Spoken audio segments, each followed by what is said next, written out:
Bismillahirrahmanirrahim. Assalamualaikum warahmatullahi wabarakatuh. Alhamdulillah wassalatu wassalamu ala Rasulillah Sayyidina Muhammad Sa'adillah la hawla wa la quwwata illa billah. Subhanaka la ilma lana illa ma 'allamtana innaka antal hakim. Rabbi shrah li sadri wa yassir li amri wahlul 'uqdatam min lisani yafqahu qawli. Amma ba'd. Janabatal muhtaramin hadratal bilasa al-kurama al-fudala wa nadhkuru nakhussu nadhkuru fil muqaddam panjenenganipun sahibul wilayah, sahibul da'wah, Ketua MUI Kabupaten Kota Salatiga. Oh, sudah ganti lagi. Enggak, dari dulu tidak ada kabupaten asli Pak itu. Asli tidak abal-abal. Bawaan psikologis kalau pemegang mic itu harus benar gitu. Ya, Kota Salatiga. Kalau keliru lagi salah 4 nanti. Para narsum yang saya hormati, guru saya beliau ini Profesor Musa Hadi dari UIN Semarang, dan para peserta seminar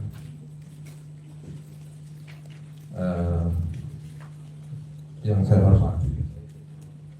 Alhamdulillah, dalam kesempatan ini saya mohon maaf tadi Bapak Ketua MUI Yaya Agus pamit karena beliau hari ini pas jam ini ada acara yang tidak ada penggantinya.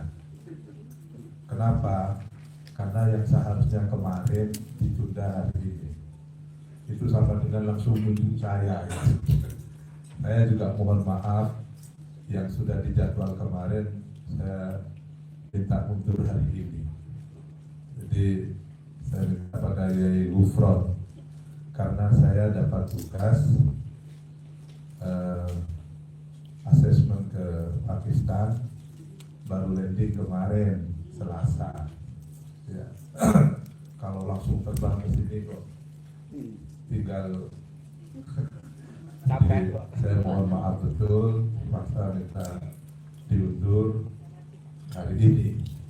Tapi efeknya ya Agus minta maaf gantian. Jadi saya mohon maaf sekali lagi karena memang kondisinya seperti itu. Bapak Ibu para hadirin sekalian yang dirahmati oleh Allah, saya hanya mengantarkan saja nanti poin intinya dari Profesor Musa Hadi.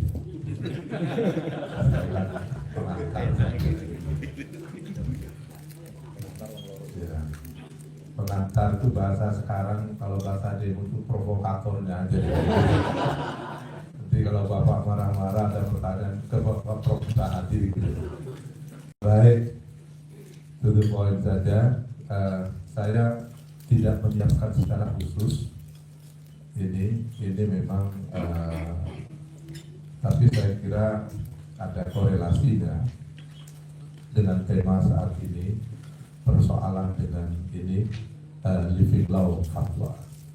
Itu merupakan istilah living law fatwa mencoba dijadikan living law. Itu bagian dari orasi ilmiah pidato guru besar Ketua Bidang MUI Prof. Asrorul Ni'am. Dan itu memang cita-cita luhur kita. Bagaimana tadi sudah disampaikan, hukum masyarakat kita ini masyarakat mayoritas Muslim. Ya. Bagaimana kita menciptakan sebuah formulasi hukum yang hukum tersebut menjadi keseharian, menjadi sebuah pedoman tanpa dia sadari dan dilakukan secara itu bisa terjadi ketika masyarakat memahami secara baik maksud ya makosidnya hikmah yang terkandung dari formulasi hukum itu sendiri. Ada semacam istilah kecocokan muktadol halnya itu nyampe. Jadi spirit lokal itu yang memang menjadi tugas bapak-bapak ibu semua di Komisi Fatwa, bagaimana merumuskan sebuah hukum yang tidak tercerabut dari akar nilai di mana kita hidup. Itu satu persyaratan. Kita tidak mengimpor hukum, tapi bagaimana kita menghidupkan hukum yang sejatinya nilai-nilai yang terkandung dalam hukum itu living. Karena kita ingat, kita yakini taraktu fikum amroini in tamassaktum bihima lan tadillu abada. Itu maksudnya bahwa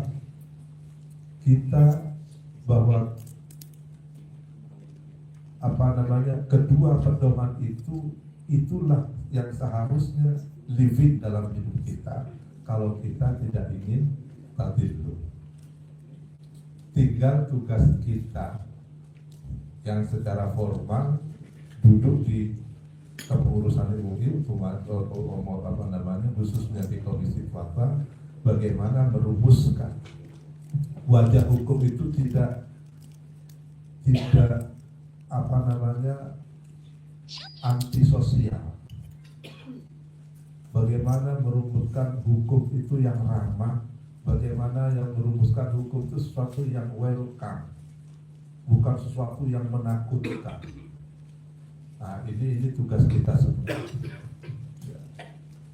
Makanya kita di banyak hal Komisi Fatwa MUI misalnya dalam konteks hukum halal, kita ini punya prinsip yang kita rumuskan sesuai dengan kebutuhan masyarakat kita dan kita teguh memegang. Salah satu contoh misal tentang semua produk makanan dan minuman yang mengandung unsur babi wa ma tawallada minhu itu haram umumnya. Ya. Intifa'ul khinzir wa ma tawallada minhu haram. Ini kita pegang dan ini yang betul-betul menjadi ukuran standar kehalalan dunia. Kalau sudah mendapat sertifikat dari Indonesia, halal di Indonesia, kalau sekarang BPDPA stempelnya, tapi itu keberlakuannya bisa ke seluruh dunia, tapi tidak sebaliknya. Contoh paling aplikatif itu ketika kasus vaksin AstraZeneca.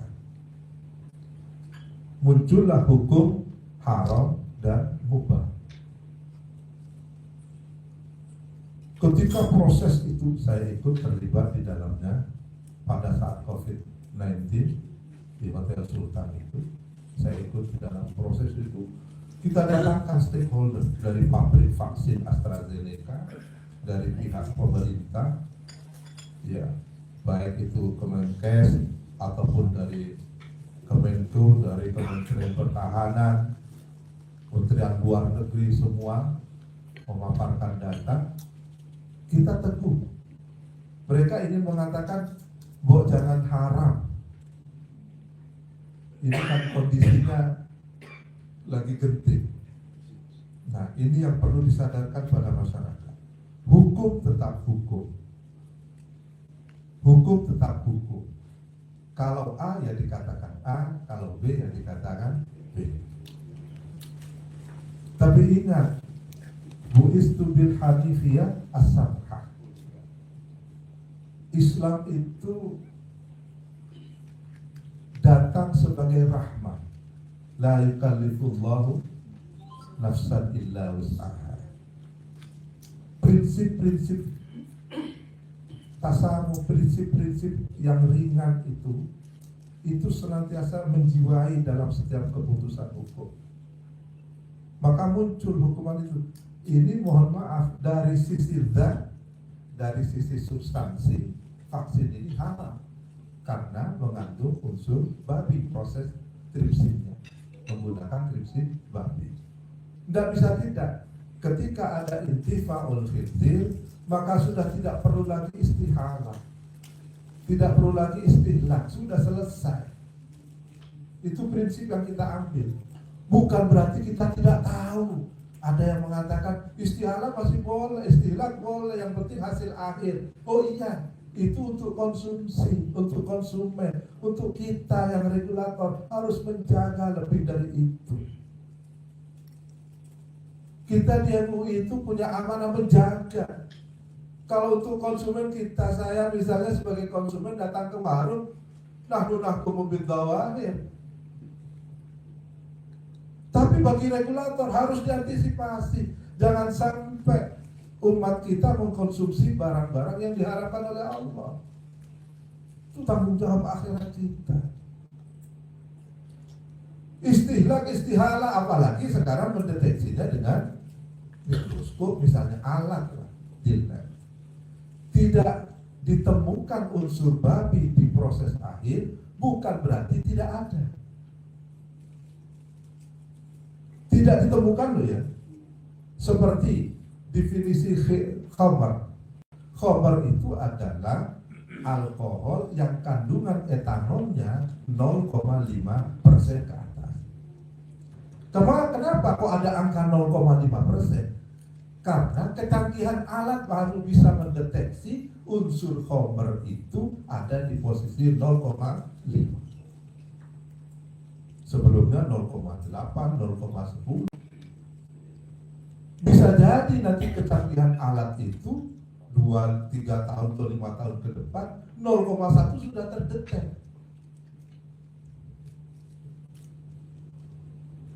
Jadi itu bukan berarti tidak ada, tapi tidak terdeteksi.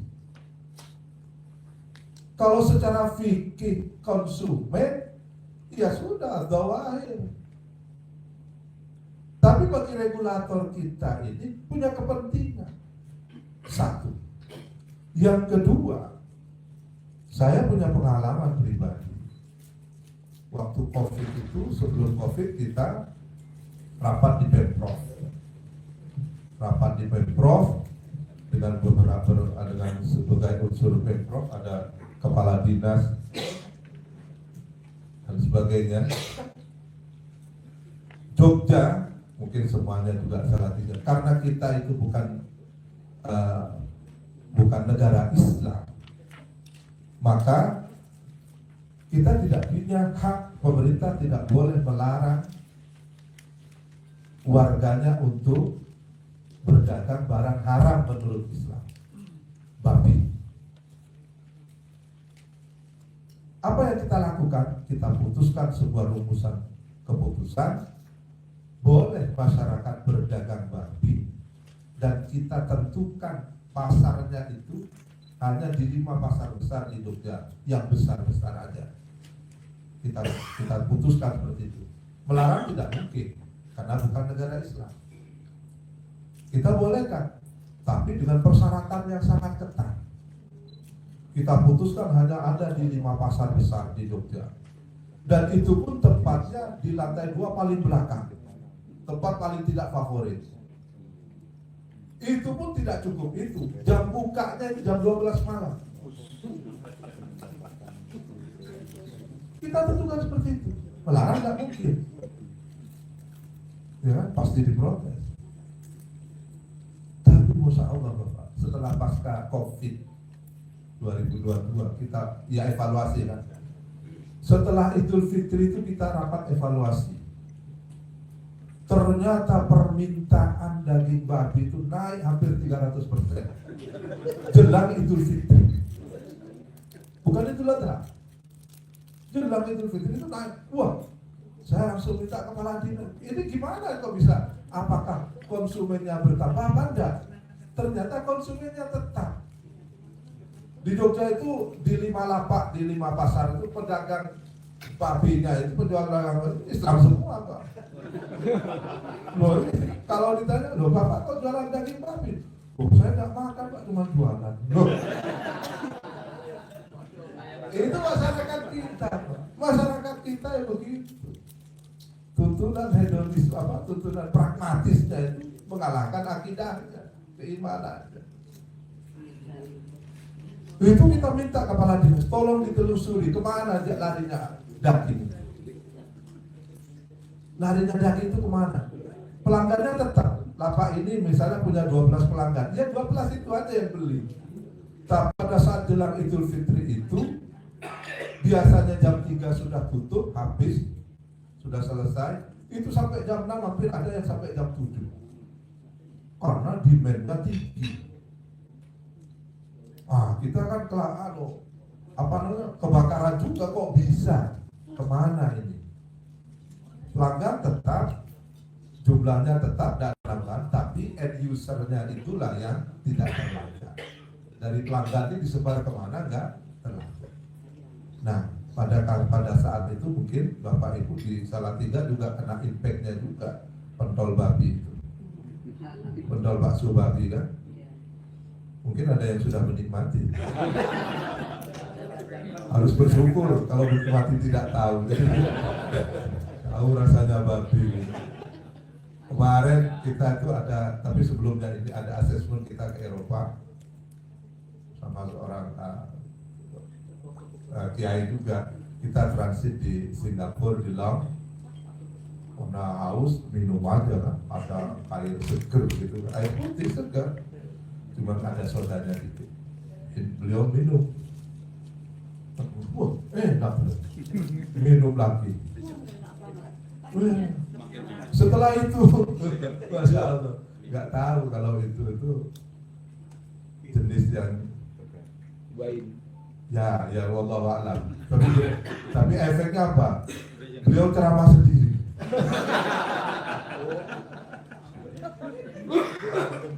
Off the record ya. Wah kita kan kelabakan ini. Ini rombongan kiai ngomong. Gini. Biar merasakan Pak. Kita kaget sampai masuk ke pesawat itu. Di pesawat nggak selesai. Kita kukup sama selimut itu.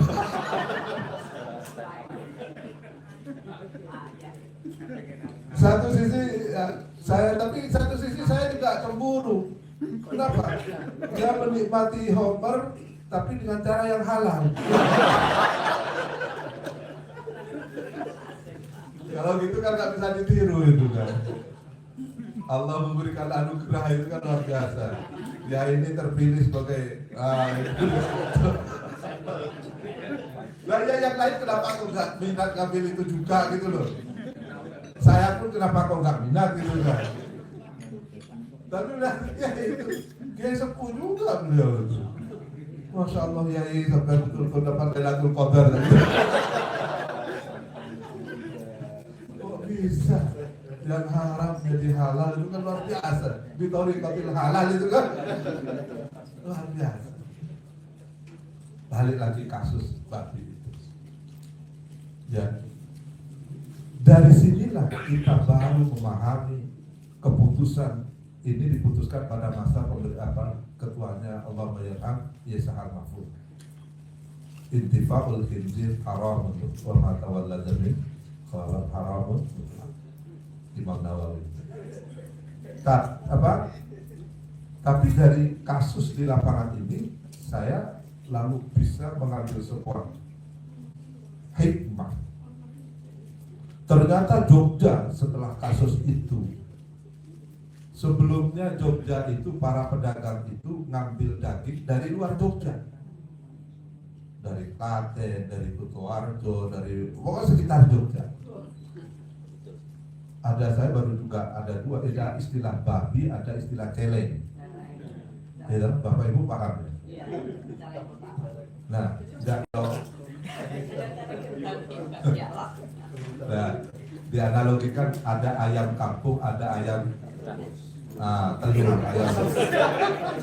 ayam potong. Kalau babi itu ayam potong, kalau celeng itu ayam kampung. Jadi hidupnya di hutan dan itu mahal. Nah, di Jogja itu para pedagang itu tidak ngambil impor lah dari luar Jogja.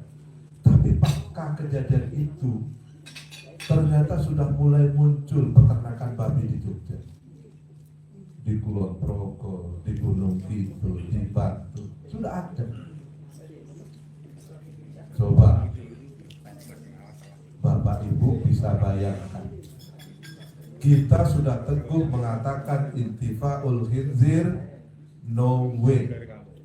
Setiap ada bahan baku mengandung unsur babi, makanan dan minuman, stop. Kita tidak mau lihat hasil proses akhir. Ini saja sudah kita tegas dengan sikap seperti ini, peternakan babi semarak di masyarakat.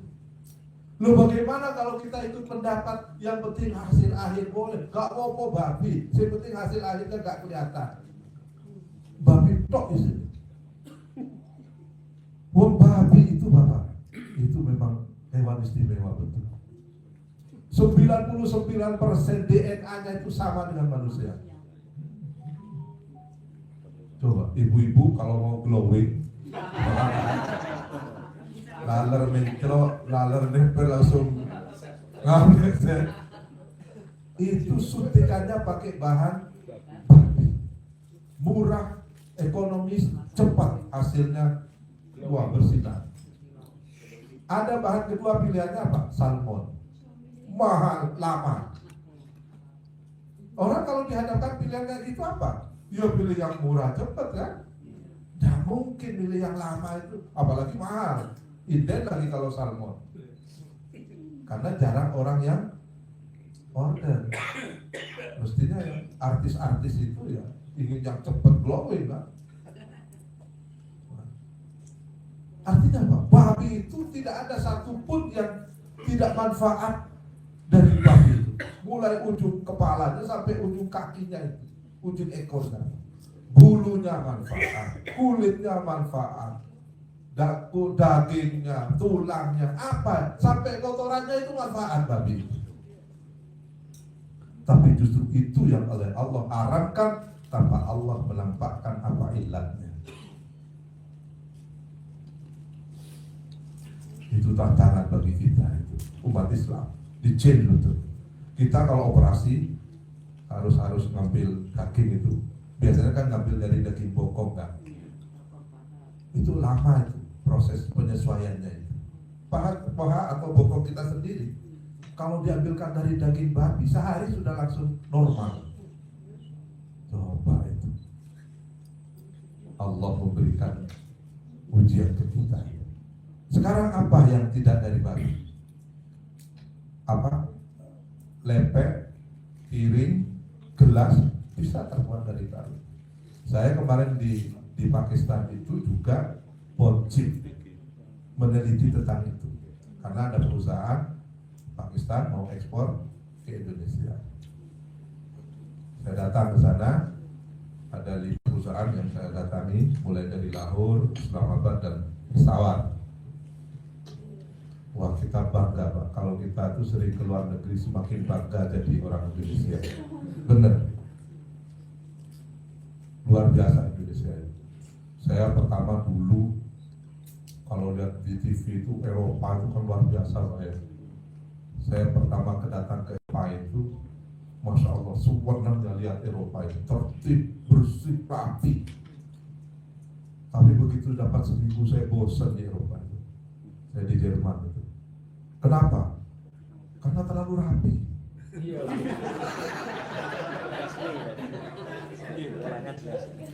Rumah itu tertata kan? Rumah ini. Kalau mau makan ada lokasi sendiri, nggak seperti di kita. Makan pusat makanan. Jadi harus kita usaha effort sendiri ke pusat makanan kalau mau makan. Kalau kita kan enggak, mau sate bisa di depan pintu rumah bisa kan? Itu buat kita usaha. tertibnya, disiplinnya, Masya Allah. Sampai kalau lampu merah itu kan mobil berhenti setengah meteran itu. Kalau kita kan nggak, notol dulu baru mundur.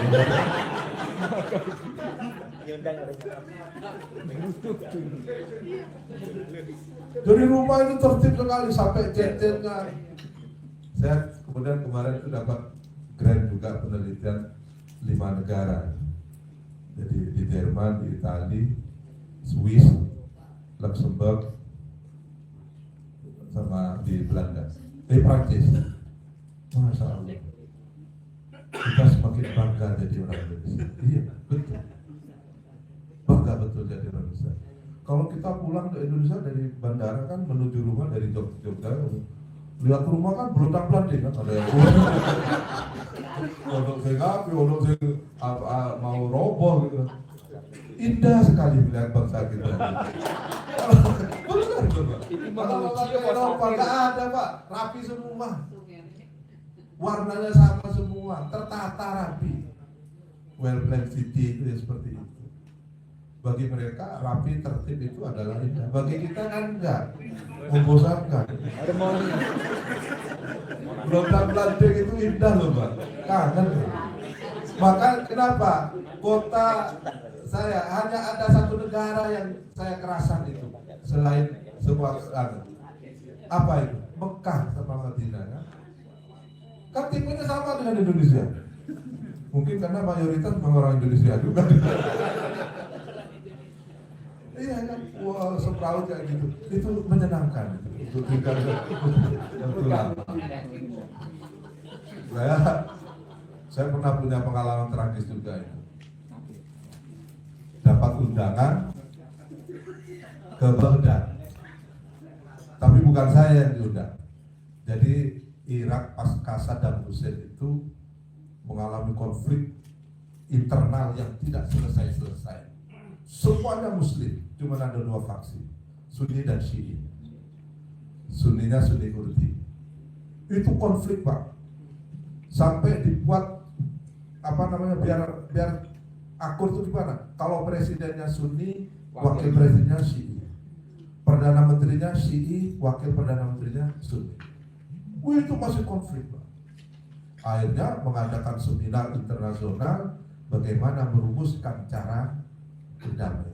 Diundanglah 3 tokoh narasumber utama dari Indonesia, bukan dari yang lain, dari Asia itu hanya Indonesia. Dan 3 tokoh, 3-tiganya Indonesia. Yang pertama Profesor Quraish Shihab, yang kedua Allahumma yarham Yai Hashim Muzadi, dan Allahumma yarham Yai Salahuddin Wahid. Dan alhamdulillah ketiga-tiganya nggak mau datang.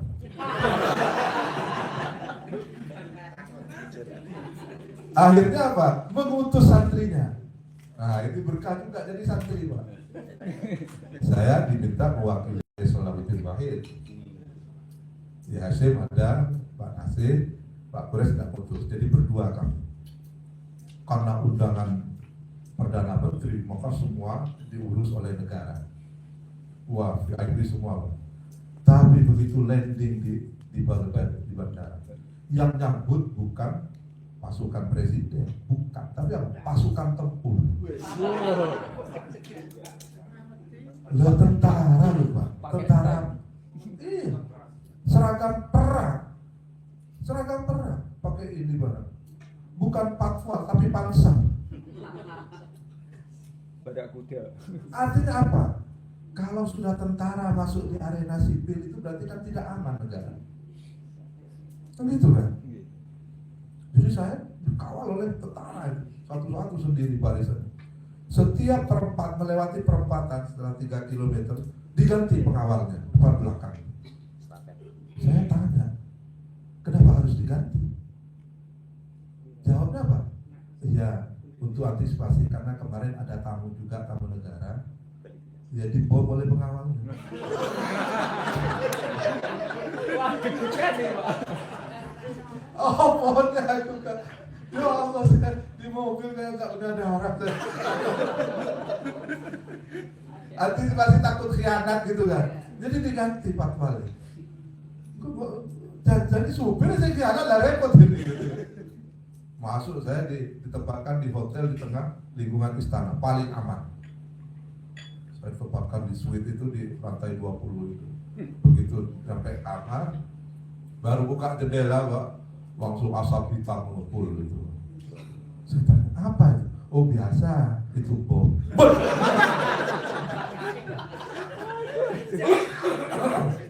Masa Allah, udah saya ini kapan pulangnya?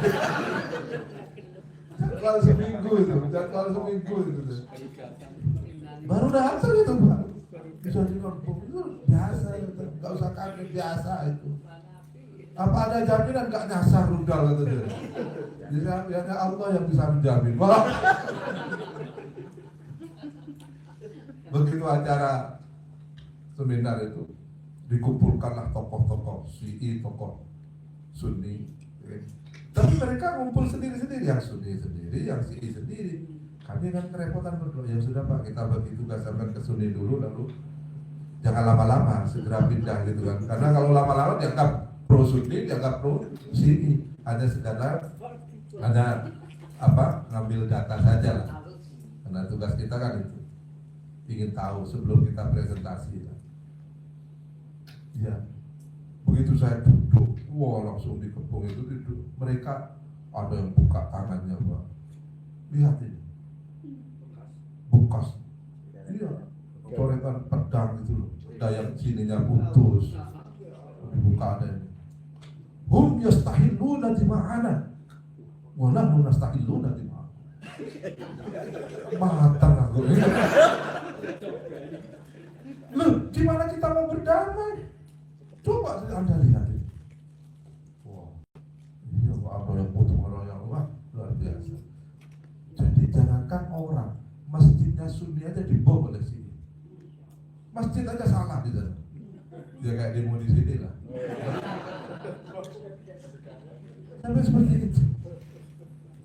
Jadi Allah, begitu wawancara, saya sampaikan, wah kaget itu wartawannya.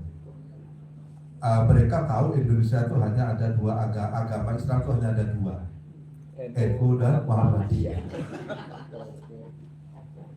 Sama dengan Irak berarti, Syi'i dan Sunni. Oh belum tahu itu. Saya sampaikan, NU-nya sendiri itu banyak. Oh iya, ada NU kultural, Garis keras, NU struktural, ada NU yang kunut, gitu kan? Ada NU yang, ada yang tidak kunut, iya, yang tidak sholat subuh.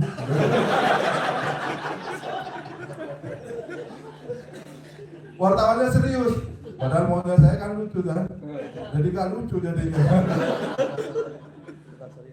Ada Ahmadiyah, ada Persis, wah tambah kagum Pak. Saya sampaikan Indonesia itu luar biasa.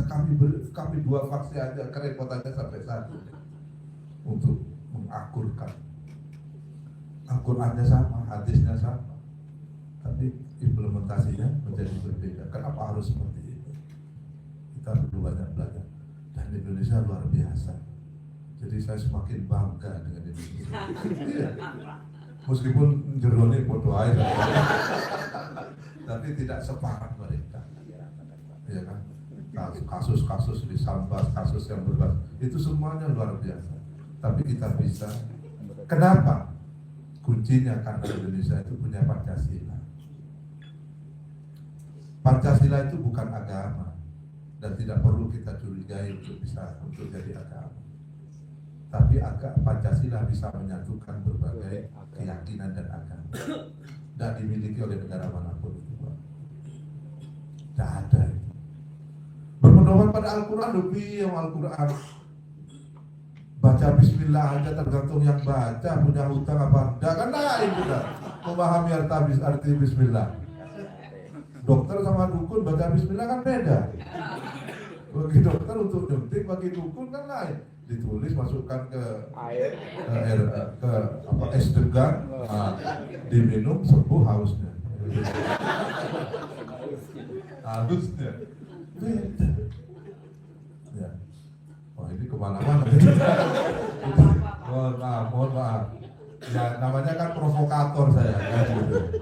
Jadi balik lagi, ini tugas kita untuk mensosialisasikan pada masyarakat keputusan bahwa MUI ini, nah kasus ini terakhir. Sampai saat ini kami itu masih sering mendapatkan komplain dari perusahaan-perusahaan tentang fatwa haram mengkonsumsi produksi yang relate dengan Palestina, dengan Israel.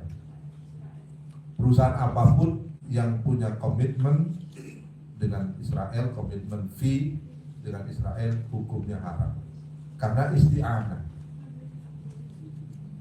Fatwa itu tidak menyebut nama perusahaan sama sekali tidak. Loh, kenapa kok muncul nama perusahaan? Kan masyarakat itu yang mendetek sendiri. Apalagi zaman sekarang kan transparan. Semua perusahaan yang go public itu harus transparan kan, kemana cash flow-nya mengalir, aliran dananya itu bisa di-tracer, sehingga masyarakat bisa men-tracer. Oh, ini ternyata ke sana, ini ke sana, ini ternyata. Akhirnya dibuat list seperti itu. Nah, yang kena list itu laku komplain ke MUI, tolong dibersihkan nama kami. Lu gimana membersihkan? Kalau Anda bisa bersihkan, putus setorannya ke Israel. Kami tidak nyetor. Ya namanya franchise kan. Kami tidak nyetor. Tapi pusatnya nyetor, dia mau doain kan. Saya sampaikan, Pak, ini bukan persoalan agama, persoalan kemanusiaan. Ada orang mau membunuh, mencari pisau untuk membunuh. Anda kok bersedia menyiapkan pisaunya? Ini saya sumpah pisau. Itu kan sama dengan seperti itu. Itu logika manapun tidak ada yang bisa membenarkan. Ya. Nah, ini betul-betul contoh living law masyarakat. Tapi di negeri jiran itu lebih dasar lagi, Pak. Banyak yang tutup betul. Kalau di sini alhamdulillah banyak yang masih pakai jilbab mengkonsumsi itu. Ya. Tanpa sadar bahwa itu berdonasi. Kalau dia tahu secara fikih ya haram. Isti'anah. Kalau dia tahu ya. Dan insya Allah tahu kalau zaman sekarang. Mana ada orang tidak tahu. Ya kan? Saya masuk ini karena nggak tahu, nggak bisa. Ya kalau zaman Fatroh itu. Zaman sekarang informasi demikian masifnya. Kenapa kok dilarang oleh MUI? Karena perusahaan ini terbukti. Kalau tidak mau terbukti, di laporan auditnya itu tidak ada aliran dana ke sana. Silakan, sederhana sekali kok. Ya. Dan ini kita berbangga di MUI dalam artian masyarakat betul-betul mau menyadari, betul-betul memahami bahwa hukum ini memang betul-betul inilah yang akan menjaga kita, utamanya Muslim, dari tidak mendapatkan rahmat dari Allah Subhanahu wa Ta'ala. Nah, jadi sekali lagi Pak, sudah habis. Masih. Oh, daripada diturunkan, saya mau turun duluan gitu. Oh ya. Sudah gelisah, ini kan tandanya sudah mau mematikan mic gitu kan. Saya paham betul Pak moderator, kalau udah gelisah itu daripada dikirimi surat cinta saya kan. Jadi Bapak Ibu, saya tidak perlu menyampaikan. Kalau kayak gini kan saya kira Bapak Ibu sudah nguyai skoro gitu. Posisi MUI memang seperti inilah posisi MUI, sehingga kita itu ke pemerintah merangkul, rakyat yang harus kita, ini beban kita. Kita ini sodikul hukumah, bukan sodikul hukumah. Nah, jangan ya. Jangan sodikul hukumah, tapi sodikul hukumah. Mohon maaf yang tersinggung. Kalau di ruangan ini mungkin tidak ada ya. Bukan sodikul hukumah, tapi sodikul hukumah. Benar katakan benar, salah katakan salah. Enggak apa-apa kita dapat anggaran, dianggarkan. Toh mereka juga punya kepentingan dengan kita. Bukan berarti kita langsung berubah dari sodik menjadi sodik. Enggak. Karena himayatul khatimul ummah itu tugas utama kita. Kita ini bukan organisasi di bawah pemerintah, bukan lembaga institusi underbownya pemerintah. Kita ini sama dengan organisasi kemasyarakatan keagamaan yang lain, seperti NU, Persis, Muhammadiyah, sama. Kita datang, kita terbentuk atas dasar inisiasi kesadaran masyarakat membentuk sebuah majelis yang terdiri dari berbagai tokoh dari berbagai paham yang berkembang di Indonesia. Makanya MUI itu ada dari unsur NU, dari Muhammadiyah, dari Persis, dari mana-mana. Cuma ketika masuk di komisi-komisi itu memang terseleksi berdasarkan kemampuannya masing-masing. Jadi MUI ini independen, tidak ada hubungannya. Kalau misalnya pemerintah daerah provinsi memberikan anggaran ke kita, bukan berarti itu lalu kita di bawah afiliasi dengan pemerintah. Jadi sikap independen ini sebagai wujud mas'uliyah kita, ya, sebagai wujud mas'uliyah kita dunia wa ukhra yang harus kita pertahankan. Kami, saya kira di sini juga sama ya. Di Komisi Fatwa itu setiap sidang itu ya seperti Basul Masail, gebrak meja biasa. Karena kami dari rumah sudah bawa ibarah masing-masing kan. Dan benar menurut kita, menurut bacaan kita.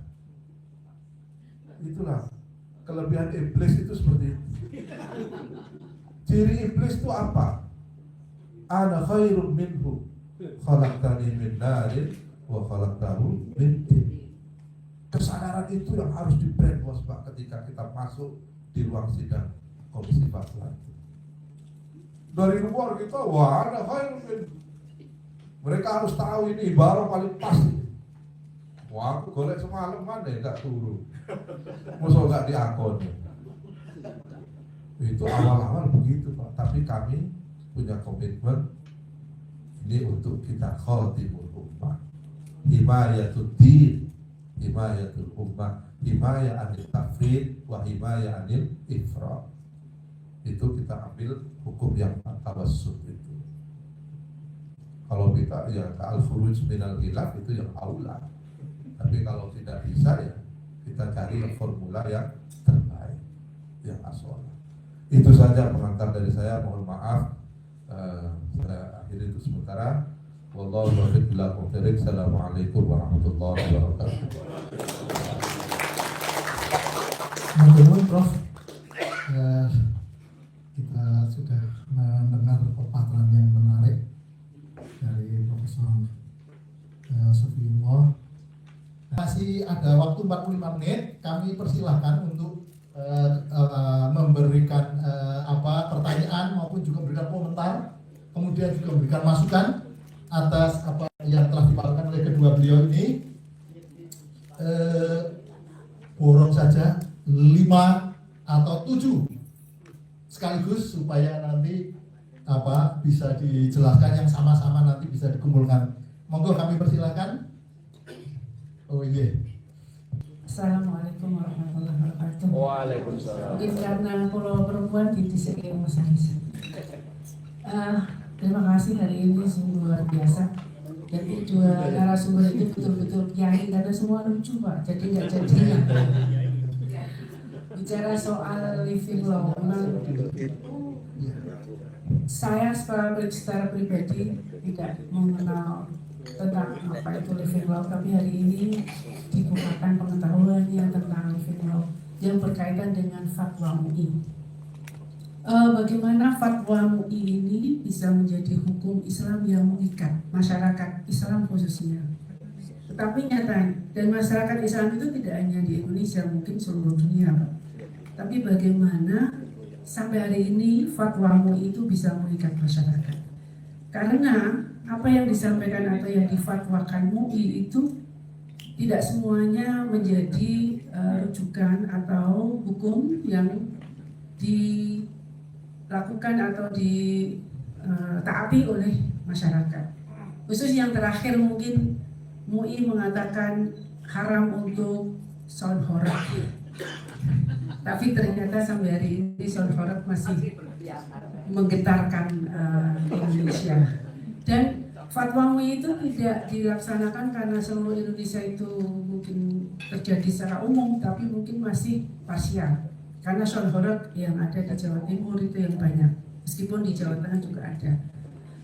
Nah, Bapak yang saya hormati, bagaimana fatwa MUI ini betul-betul bisa ditaati dan mengikat masyarakat. Uang yang namanya Aceh selaku daerah istimewa di negara Indonesia yang mengacu hukum Islam saja melaksanakan jinayat atau hukum daerah itu juga kayaknya hanya sekedar melaksanakan, tidak memberikan efek jerah. Nah, ini bagaimana hukum itu yang sebenarnya tadi Bapak sampaikan berorientasi pada pelaku, tidak berorientasi pada korban. Tapi bagaimana berlaku untuk dua-duanya, baik itu berlaku mengikat dan memberikan efek jerah kepada pelaku, tetapi juga melindungi dan menghormati, menghargai pada korban. Ini yang sisi dua, bagaimana hukum itu bisa diterapkan. Hari ini Bapak-Bapak semuanya, kita sedang dilihatkan peristiwa yang sangat luar biasa, demonstrasi di mana-mana, dari ujung barat sampai ujung timur. Tapi hari ini saya belum mendengar fatwa MUI tentang apa yang dituntutkan oleh para pendemo. Dan yang kita lihat dan marah dan mengiyakan semuanya, hari ini masyarakat mengiyakan tentang perampasan aset dari entah itu koruptor atau tidak. Tapi yang terjelas tidak ada yang merasa itu salah, meskipun itu melanggar hukum. Tapi Bapak-Bapak sekalian, mohon bagaimana MUI hari ini bersikap tentang tuntutan masyarakat kondisi Indonesia saat ini. Yang jelas Bapak-Bapak bahwa hukum yang ada di Indonesia ini katanya tergantung situasi politik yang berlaku saat itu. Terima kasih. Wassalamualaikum warahmatullahi wabarakatuh. Assalamualaikum warahmatullahi wabarakatuh. Yang pertama kami tujukan kepada Pak Soebullah Muhammad bahwa apa yang disampaikan dari awal kita itu tergolong dari mayoritas, sehingga dalam mengimplementasikan aktualisasi di dalam masyarakat ini kita pelakunya kan kita sendiri. Taruhlah Islam ada 87, kita itu posisinya sekitar 75% antara NU dan Muhammadiyah kan. Nah, sehingga dalam mengimplementasikan dalam kehidupan masyarakat kaitan hukum itu kan kita. Tetapi satu sisi dari apa yang disampaikan kaitannya dengan awalnya haram walaupun prosesnya menjadi halal, itu kan sudah menjadi kebiasaan, contohnya babi tadi menjual dan sebagainya. Tapi yang perlu kita renungi dalam mengimplementasikan dalam masyarakat, justru awalnya halal menjadi haram. Ini yang masih marak terjadi di lingkungan kita. Contohnya penggunaan dana hibah, dana umat, dana persyarikatan misalnya, masih mengevaluasi di kita. Sehingga satu sisi minoritas memandang, oh yang mayoritas seperti itu, mengapa dilakukan? Yang dulunya halal menjadi haram, karena dia tahu jalannya tobat. Yang bagaimana mengimplementasikan cara itu. Kemudian yang kedua, mohon izin pada Bapak Muzadi, bahwa ketika kita menerapkan hukum di dalam masyarakat, hukum di masyarakat, Pak, bahwa kita punya KUHP di dalam mengatasi hukum masyarakat sekarang atau penguasa sekarang itu banyak atau yang belum berorientasi pada KUHP pasal demi pasal, sehingga di dalam rangka hukum hanya faktor pelaku atau oknum yang sering terjadi, sehingga dalam memecahkan persoalan itu tidak melihat dari pasal-pasal KUHP, Pak, yang diambil jalan pintas, bukan kitab undang-undang hukum pidana perdata, tapi KUHP, kasih uang habis perkara. Nah inilah tugas kita dalam mengimplementasi dalam masyarakat. Saya pikir 2 hari itu kurang lebihnya, mohon maaf. Assalamualaikum warahmatullahi wabarakatuh. Baik, matur suwun karena perintahnya to the point. Assalamualaikum Pak Musa. Ada 3 pertanyaan, langsung saya bacakan pertanyaannya dan tidak butuh penjelasan yang tambahan karena itu wilayah moderator, wilayah narasumber. Yang pertama, siapa yang menghidupkan hukum, ulama, negara, atau masyarakat? Karena ini penting bagi kita. Yang kedua, kaitannya dengan tema kita juga. Ketika ulama berpendapat, mufti berfatwa atau MUI, dan qadhi hakim memutuskan, siapa yang harus didengar dalam negara hukum yang majmuk ini? Karena kita lihat ulama sering diabaikan, khususnya pernikahan. Suami merasa belum mencerai istri, tapi hakim sudah memutuskan untuk mencerai istri. Karena istri sudah tertarik dengan laki-laki yang bergelar profesor. Wes. Yang terakhir, yang ketiga, 3 suara dalam satu perkara. Apakah ulama, mufti, dan qadhi membingkai kepastian hukum atau justru memperlebar tafsir di tengah pluralitas Indonesia? Karena kaitannya dengan pertanyaan yang pertama tadi. Blog kita nonton, terima kasih. Assalamualaikum warahmatullahi wabarakatuh. Waalaikumsalam warahmatullahi wabarakatuh. Pak Tarsun, terima kasih sebelumnya. Alhamdulillah saya sangat bersyukur tadi. Saya Roma kami 2, Pak. Baik, yang saya terima kasih tadi provokasi dari Prof. Sofiullah berhasil memprovokasi Prof. Musahadi sehingga banyak memberikan pencerahan pada kami dengan hukum Islam. Saya lihat dari paparan Prof. Musahadi tadi bahwa level fatwa itu harusnya sudah di level filosofi dan tadi di aspek mabda'nya, sehingga produknya tadi adalah dan sebelumnya itu untuk metodologi dan akwal itu sudah selesai harusnya.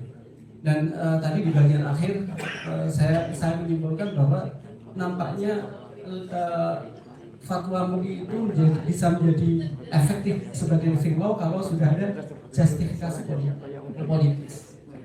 Dalam konteks fungsi dari MUI sebagai Shadiqul Hukumah dan Himayatul Ummah itu sejauh mana apakah tadi MUI sebagai Shadiqul Hukumah itu sementara justifikasi efektivitas daripada fatwa MUI itu karena justifikasi politik.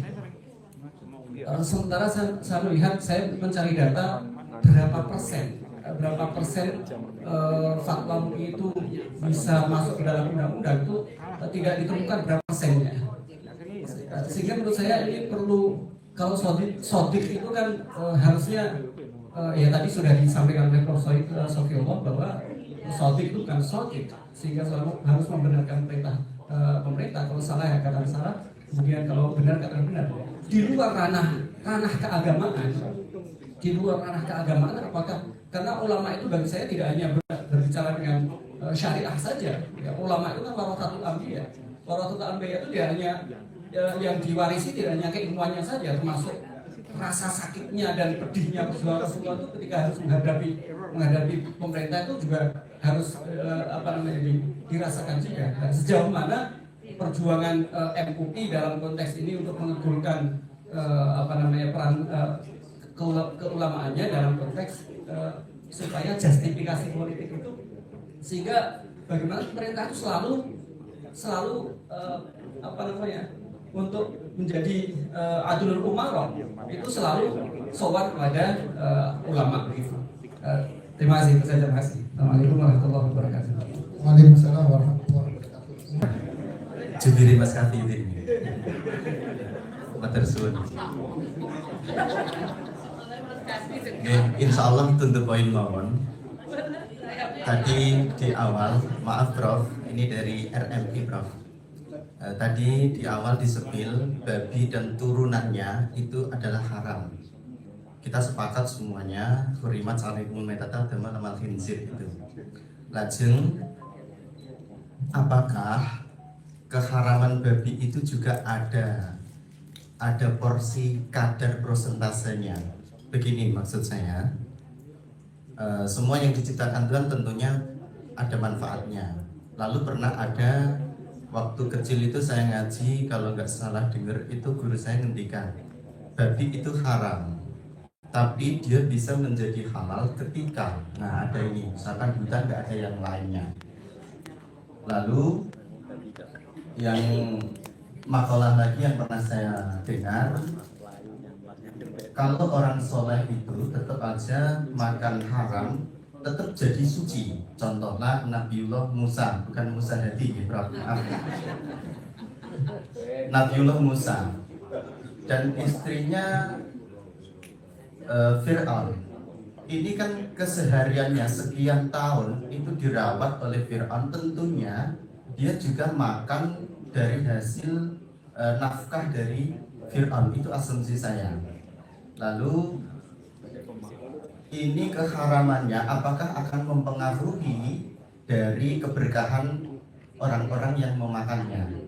Ada juga makalah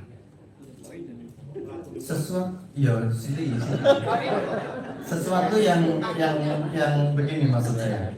Kita sendiri makan, ya makan misalkan padi sayur. Kalau di daerah atas mungkin boleh jadi ada yang dia itu subur dari kotoran babi, lalu kita memakannya ke tubuh kita. Apakah keharaman babi itu ada porsi kadar persentasenya seperti haram-haram yang lainnya? Yang kedua, Prof, tunduk poin tenang ini. Yang kedua, tadi kalau kita mempersiapkan peso dan kita tahu digunakan untuk membunuh, itu sudah semuanya pasti sepakat dosa dan ikut terjerumus. Apakah ketika kita membayar pajak dan pajaknya sekarang tinggi-tinggi, kemudian pajak itu digunakan kita terutama di korupsi, dan tentunya ada beberapa yang korupsi dari harta penghasilan pajak itu, ada yang digunakan untuk manggu LC, ada yang digunakan untuk hal-hal yang seterusnya ya. Kita kan menjadi tahu itu, lalu kita siap membayar pajak. Apakah kita juga masuk dalam kategori yang disampaikan Prof. Sofi tadi atau Prof. Musa Hadi? Sepertinya hanya dua itu, tentang babi dan pajak, Prof. Ya, ini mesti dulu gambarin mau sih gue helm. Terima kasih, Prof. Terima kasih Mas Halidin. Berikutnya kami silakan Pak. Baik, Allah untuk memberikan respon atas beberapa pertanyaan, baik yang secara eksplisit disebut maupun juga yang tidak disebut. Mungkin kelihatannya tadi sudah catat-catat itu tidak perlu dibacakan, atau mungkin kalau nanti ada yang kelewatan nanti saya bisa interrupt untuk tambahan pertanyaan yang belum ditinggal. Monggo, atur nuwun.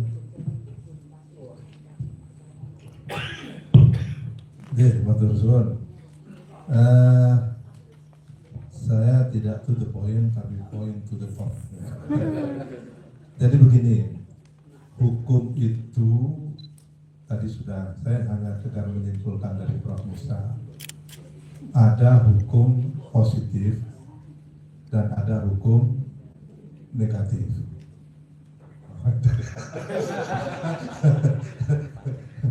Dan ada positif, ada hukum, ada atau hukum agama. Kalau hukum positif atau state law itu hukum yang dikeluarkan oleh pemerintah, memiliki kekuatan memaksa. Sementara selain itu agama ataupun adat itu bukan produksi pemerintah, maka dia tidak memiliki kekuatan memaksa. Kalau hukum positif based on state yang memaksa sifatnya, tapi kalau hukum agama based on belief, based on trust. Sholat itu hukum agama. Mau sholat mau tidak sholat, polisi nggak bisa menghukum karena bukan hukum negara. Lapor ke polisi, Pak polisi itu teman kos saya itu nggak sholat seminggu. Kok tahu? Iya saya juga sama, Pak. Nah, gitu. nggak bisa kita, nggak bisa, karena belum diresepsi menjadi hukum positif. Ada juga hukum positif itu kontennya tadi sudah disampaikan juga berasal dari juga hukum adat dan hukum agama. Ada beberapa hukum agama Islam yang sudah diresepsi menjadi hukum positif seperti apa? KHI. Tapi hanya sebatas itu, lainnya belum. Baru NTCR, ya kan?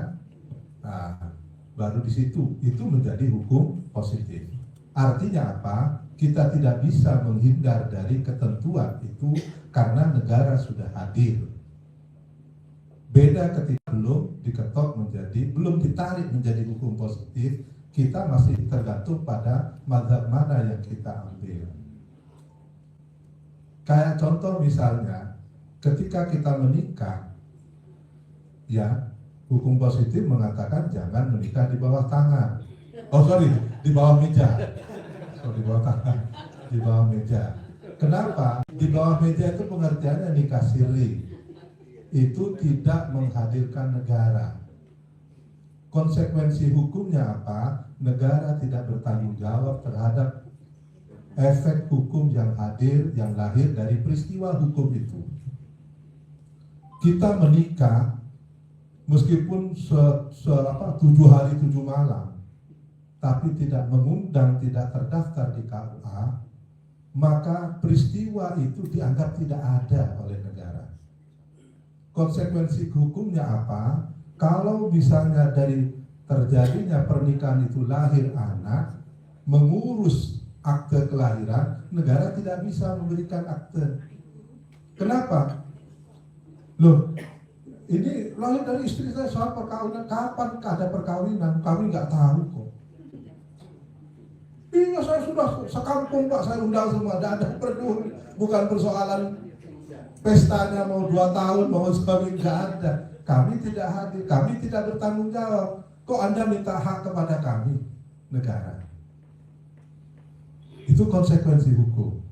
Kalau hukum agama diresepsi menjadi hukum positif. Konsekuensinya seperti itu. Anak menjadi tidak punya hak perdata. Karena tidak dianggap sebagai produk sebuah peristiwa hukum yang sah menurut negara. Begitupun juga hakut tolak ketika belum diresepsi menjadi KHI, hukum negara, fi yadir rajuli wahdah. Tapi ketika diresepsi menjadi ini, maka kehadiran negara itu menjadi penentu sah tidaknya, jatuh tidaknya tolak itu. Itu gambaran Bapak Ibu ya. Nah, fatwa di MUI ada 2 institusi yang memproduksi fatwa itu. Ada institusi yang disebut Komisi Fatwa, ada yang disebut dengan DSN. DSN itu Dewan Syariah Nasional. 2 institusi ini sama-sama melahirkan produk yang disebut fatwa. Komisi Fatwa melahirkan semua hukum tentang kebangsaan, kehidupan, bernegara, kecuali dalam bidang ekonomi dan keuangan syariah. Dalam bidang keuangan syariah, yang memiliki otoritas mengeluarkan fatwa adalah DSN, Dewan Syariah Nasional. Selain itu, mau politik, mau budaya, mau apa saja selain ekonomi dan keuangan syariah, wilayahnya Komisi Fatwa. Produk hukumnya berbeda antara Komisi Fatwa dengan DSN. Kenapa? Karena kalau Komisi Fatwa, mustaftinya boleh siapa saja. Semuanya masyarakat punya legal standing untuk mengajukan fatwa, mengajukan permintaan hukum fatwa. Mau personal, mau institusional, mau lembaga, mau organisasi, atau sendirian boleh mengajukan fatwa ke Komisi Fatwa. Tapi tidak dengan DSN. DSN terbatas, mustaftinya jelas. Siapa? institusi paling tidak kalau perwakilan institusi itu adalah disebut dengan DPS, Dewan Pengawas Syariah. Seorang yang dianggap ahli syariah sudah di-training, lulus, memiliki sertifikat oleh DSN dan ditempatkan di semua institusi lembaga keuangan perbankan atau non perbankan syariah. Dialah yang berhak mengajukan istifta ke DSN kalau dalam wilayahnya ada problem. Bedanya lagi, kalau komisi fatwa mustaftinya orang Salatiga, problemnya di Salatiga, maka fatwanya itu tidak mengikat. Tapi secara moral mustafti itu otomatis sebenarnya dia mengikat.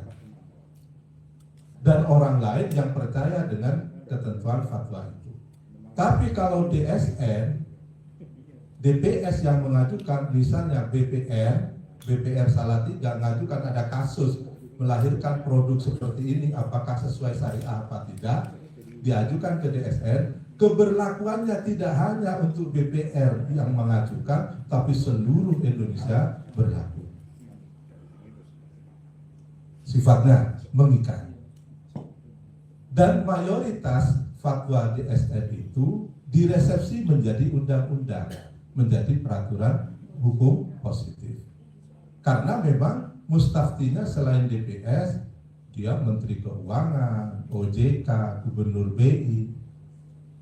Maka produk fatwanya diresepsi menjadi peraturan. Seperti SBSN, itu fatwanya DSN diresepsi menjadi peraturan. Jadi di MUI itu ada dua institusi itu Bapak Ibu. Ada yang melahirkan fatwa yang sifatnya tetap dalam wilayah agama, jadi hukum bukan hukum positif, bergantung kepada keyakinan kita apakah mantap dengan fatwa itu atau tidak. Kalau kita percaya dengan fatwa itu, kita terikat dengan itu, tapi kalau tidak bisa kita tinggalkan, gitu ya. Nah, sementara kalau yang dilahirkan oleh DSN itu mengikat. Nah, itu perlu dibedakan. Mengikat paling tidak kepada institusi. Kalau toh pun tidak diresepsi menjadi hukum positif, tetap mengikat kepada semua institusi keuangan yang berbasis syariah. Itu bedanya. Ya. Nah, kalau kita kembali kepada hukum fatwa, ya seperti itu di MUI, produk hukum fatwanya itu kayak gitu. Ada dua institusi yang dilahirkan komisi fatwa dan DSN. Sifatnya sama-sama proaktif juga. Bisa kita menunggu orang meminta fatwa, bisa kita juga proaktif. Ketika terjadi persoalan di masyarakat, kita juga bisa melahirkan fatwa itu. Nah, bagaimana kalau ada fatwa yang tidak diberlakukan, tidak diterima oleh masyarakat? Yaitu memang hukum fatwa ya seperti itu. Istafti kolbak. Kita bagaimana menerima fatwa itu? Misalnya, ya balik lagi, saya bilang harusnya istafti kolbak. Kalau ketika berbicara kolbak itu nurani, jangan berbicara kepentingan. Kayak misalnya fatwa tentang hukum bank, ya kan? Apakah riba, apa tidak? Apa kepentingan kita? Wah, kalau diharamkan gimana saya? Nah, itu berarti bukan kolbak itu, ya kan? Bukan kolbak itu. Harus pada nurani, kejujuran kita. Karena itu konsekuensinya ukhrawi. Nah, terkait dengan ulama, mufti, qadhi, sudah jelas. Ulama dan mufti wilayahnya fatwa. Produknya itu tidak mengikat karena dia hukum agama. Kalau qadhi itu mengikat karena dia institusi negara. Hakim ya, hakim itu institusi. Putusan hakim vonis itu mengikat. Nggak bisa saya nggak boleh, nggak bisa. Itu tidak bisa mengingkari keputusan hakim yang sudah inkrah. Kenapa? Negara punya aparat hukum. yang akan memaksa untuk berlakunya hukum itu. Kalau dari ulama dan mufti, ya kita ya seperti mendengar nasihat itu, ya mau dipercaya silakan, enggak tidak. Apakah perbedaan pendapat ulama dan mufti misalnya atau dengan ini tidak semakin merancukan? Justru disinilah kita baru merasakan ikhtilaf ummati rahmatun. Apa rahmatunnya? Bahwa wa fawqa kulli dzi ilmin alim. Tidak ada kebenaran tunggal di dalam dunia ini setelah wafatnya Rasulullah. Saya sholat pun siapa yang menggaransi sholat saya benar? Siapa yang bisa menggaransi? Kiai saya tidak akan bisa menggaransinya. Kalau dulu ada Rasulullah, kita tanya Rasulullah, selesai. Kalau sekarang tidak ada yang bisa menggaransi, maka kebenaran itu menjadi relatif. Kebenaran itu menjadi relatif, tidak boleh truth claim. Dari relativitas kebenaran itulah kita menyadari rahmatnya di sana. Tidak ada orang itu lebih dari segalanya. Semua itu punya potensi. Bahkan dalam menjelaskan idza hakamal hakim fajtahada fa akhta'a idza jtahada al-hakim fa asaba falahu ajrani wa idza akhta'a falahu ajrun wahid. Itu pun terjadi dua mazhab, ada musawwibah, ada mukhatti'ah. Memahami bahwa hakim yang sudah ijtihad itu tidak salah, ada yang seperti itu karena ajrun wahid. Tapi ada yang mengatakan mukhatti'ah, ya tidak bisa. Apakah orang yang punya SIM A itu lalu bebas kecelakaan? Oh enggak dong, dia tetap tanggung jawab. Kalau lalu melanggar hakim dia ijtihad, lalu bebas dari salah, dia tidak bisa. Gitu ya. Jadi semuanya punya potensi. Disitulah rahmah. Kita melihat ada pendapat, kita tinggal melihat hujahnya. Al-hujjah min haitsul qawi wal a'mal min haitsul ahwal. Jadi dalam setiap melihat itu kita melihat wudu itu ada sunnahnya, ada rukunnya. Ketika kita diskusi tidak perlu istinsyak, itu tidak perlu, kumur-kumur tidak perlu. Tapi ketika kita mau itu kita amalkan yang ikhtiyaton itu. Harus dibedakan mana untuk konsumsi debat, diskusi, untuk memperkaya wawasan, bagaimana yang seperti beliau tadi Prof. Musa Hadi sampaikan. Ada wilayah Al-Quran, as-sawabit, ada wilayah tafsir al-mutaghayyirat. Al-Qurannya itu cetakan Toha Putra Semarang. Sama-sama al-mutaghayyiratnya juga. Makanya tafsir bil ma'sur itu pun juga al-mutaghayyirat. Ra'yunnya gimana kita menafsirkan ayat dengan ayat? Pakai apa itu? Nggak bisa pakai AI itu. Tetap pakai ra'yun juga. Jadi yang murni, yang seperti itu nggak ada. Ketika masuk Al-Quran, dia itu wahyu murni saat belum kita baca. Ketika kita baca, masuk ke otak kita, sudah menjadi bukan wahyu yang murni, dia sudah menjadi budaya. Karena di otak kita, otak budaya. Cara memahami maknanya, semua kan sudah masuk di otak. Apalagi sudah dikeluarkan, itu sudah bukan Al-Quran lagi itu. Jangan diklaim ini kebenaran Tuhan, oh itu produksi otak kita kok. Nah disitulah rahmatnya muncul, kita yang tidak kita prejudice, tapi kita oh ini karena kedalaman tingkat kedalaman seseorang, intentionnya juga, afiliasinya juga. Karena manusia itu ilmunya itu sumbernya kan cuma dua sebenarnya. Sumber ilmu itu cuma dua, apa yang dia alami dan apa yang dia baca. Hanya itu. Semakin kaya pengalaman, semakin luas dia cara membacanya. Makanya orang disebut bijak itu karena dia sudah sangat luas memahami teks yang terjadi itu. Bahwa sebuah problem itu tidak pasti karena tidak disebabkan satu faktor X, tapi pasti ada X di balik X. Itu harus kesadaran seperti itu. Nah itu Bapak Ibu, kayak misalnya Bapak Ibu sudah tahu kan jenis rumah itu sudah tahu semua. Ada yang mewah, ada yang mau ambruk, ada yang...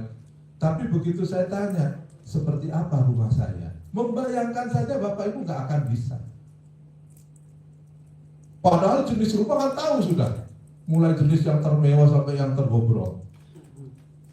Tapi ketika saya tanya, seperti apa rumah saya? Tidak ada gambaran. Plus blank langsung. Itulah ilmu manusia. Ketika ada pengalaman, tidak pernah membaca, ya sudah nggak ada filenya. Itu keterbatasan manusia. Jadi kenapa Imam Syafi'i diambil oleh orang Indonesia? Orang Indonesia itu hebat memang. Kenapa mengambil Imam Syafi'i kaulnya? Ya karena Imam Syafi'i itu satu-satunya di antara 4 imam mazhab yang tingkat journey-nya paling tinggi. Wah, Imam Syafi'i itu traveling kan? Jadi pengalamannya lebih luas dibanding yang mengatakan bahwa Af'alul Madinah itu juga terbaik. Itu kan itu cerminan juga, ya kan? Tingkat pengalaman seseorang itu juga berkorelasi dengan tingkat keluasan dalam berpendapat. Dan dalam konteks kita melihat keluasan pendapat itulah kita melihat wa fawqa kulli dzi ilmin alim. Maka dalam fikih, dalam usul diberi demarkasi yang jelas, al-ijtihad la yunqadu bil ijtihad. Sudah hormati saja. Anda setuju nggak dengan hujahnya? Nggak setuju tinggal. Kalau nggak jadi mujtahid sendiri. Umumkan aja di koran. Mulai besok per 1 Desember saya mujtahid. Wah. Hasil ijtihad pertama siapa? Sholat menghadap ke timur. Wah, tidak apa-apa, boleh. Terbuka untuk jadi mujtahid. Makanya saking rumitnya mujtahid itu sekarang sudah tidak ada mujtahid fardhi, yang ada jamaah. Ada majelis komisi fatwa. Jadi Bapak Ibu,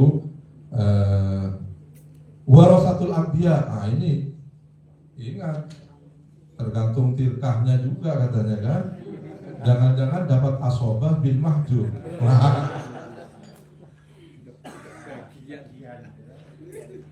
Untuk halal apa ada prosentasenya? Nah ini saya tahu mungkin as-sa'il ya.